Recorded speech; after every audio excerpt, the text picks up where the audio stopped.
Welcome sa Luto at Negosyo. At ngayong araw na to, magluluto tayo ng burger steak inspired by Jollibee burger steak at sasamahan pa natin ng mushroom gravy.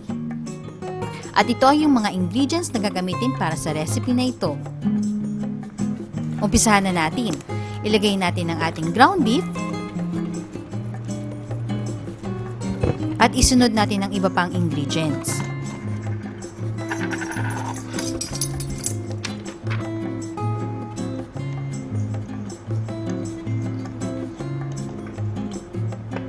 One tablespoon of white or black ground pepper,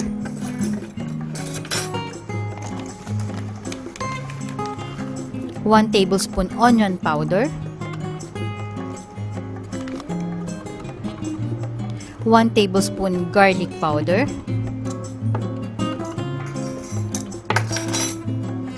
1 tablespoon salt,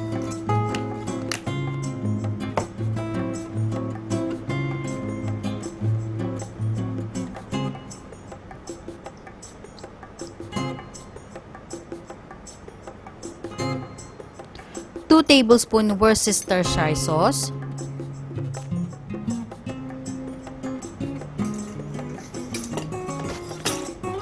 half cup of breadcrumbs, 2 tablespoon cooking oil,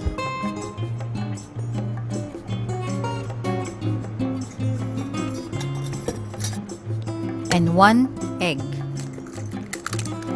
Guys, ang purpose ng itlog at breadcrumbs ay upang maiwasang magkahiwa-hiwalay ang giniling or tinatawag natin itong binder para mapatibay natin yung ating patty. So ito hahaluin lang nating mabuti.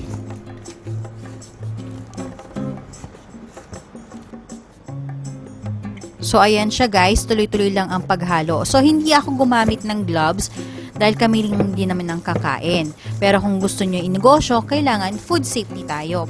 Make sure na gumamit tayo ng gloves.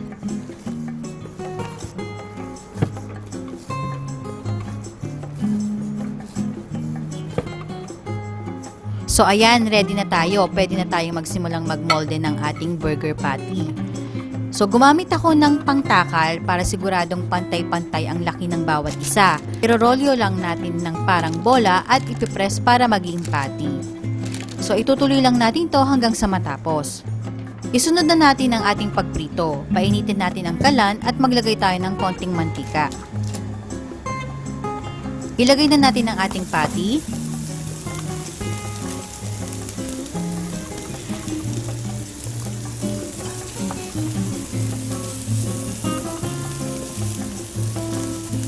Ito guys, usually 3 to 4 minutes each sides ang pagluto dito.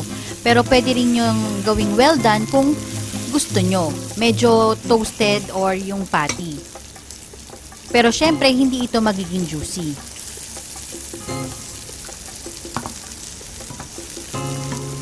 So, wag nyo nga hayaang masunog at alalay lamang tayo sa apoy.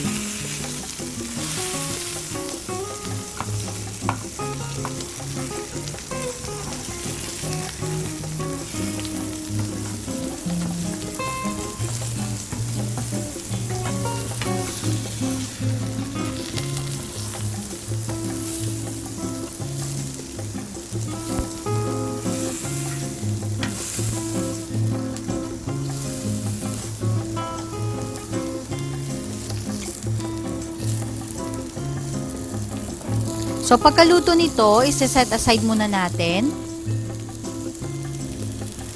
At pwede na nating isunod ang ating mushroom gravy. So, una maglagay tayo ng 1/4 cup butter. So, tutunawin natin.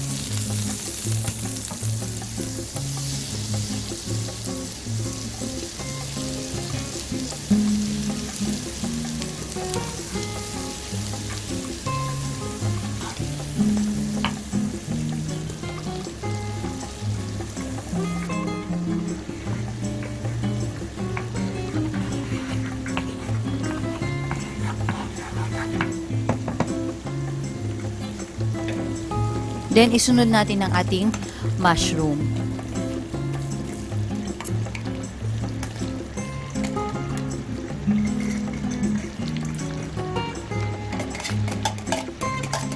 Igigisa lang natin itong mabuti.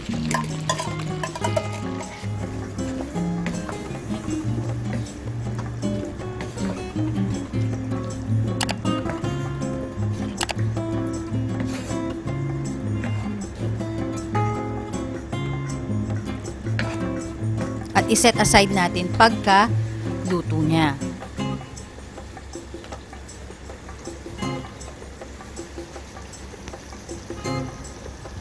By the way guys, kung bago pa lamang kayo sa aming channel, huwag kalimutang mag-subscribe at i-click ang notification bell para updated kayo sa mga bagong recipes natin. So, malapit na siyang maluto at pwede nating iset aside. Maglagay ulit tayo ng 1/8 cup butter at tunawin natin ito.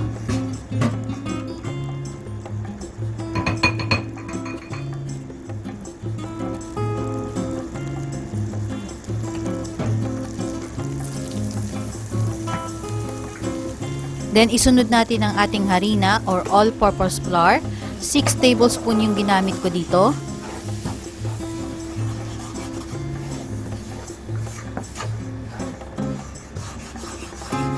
So, hahaluin lang natin siya.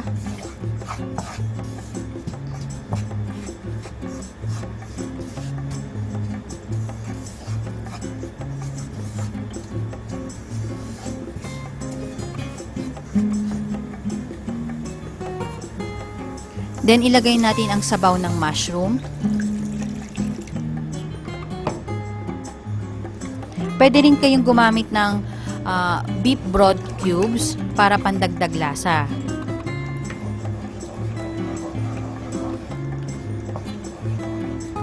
So, ito, tutuloy-tuloy lang natin siyang haluin hanggang sa lumapot.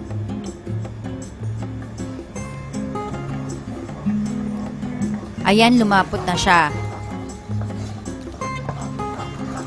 So, magdadagdag lang tayo ng tubig hanggang sa makita natin yung consistency na hinahanap natin or kung ano yung tama lang po sa inyo.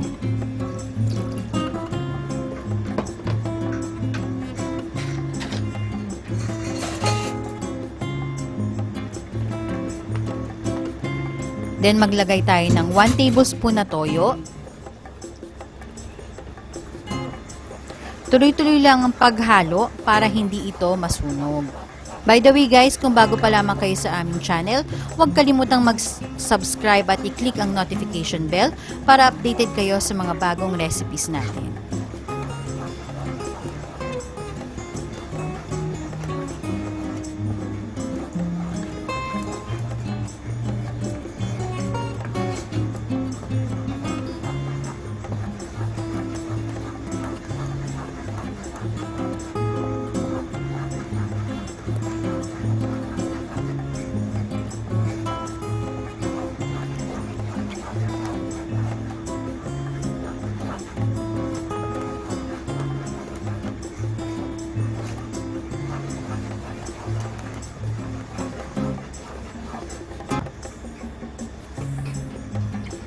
Mag-add kayo ng pepper.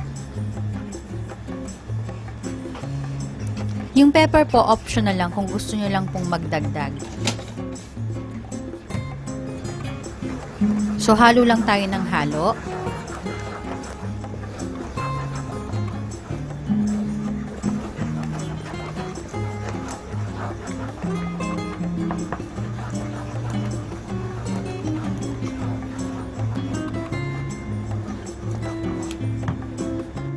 Mag-add lang tayo ng tubig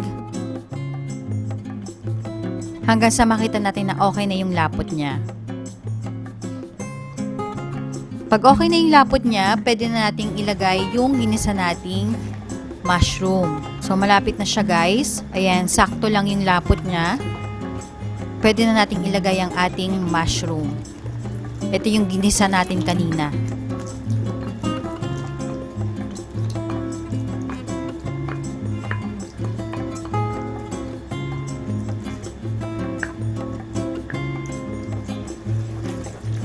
So, hahaluin lang natin.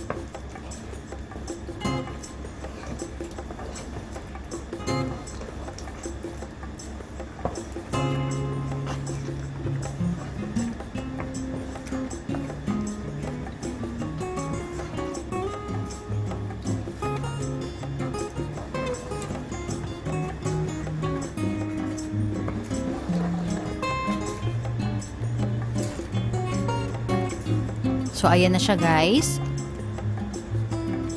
Ito na ang ating burger steak with mushroom gravy recipe. Enjoy!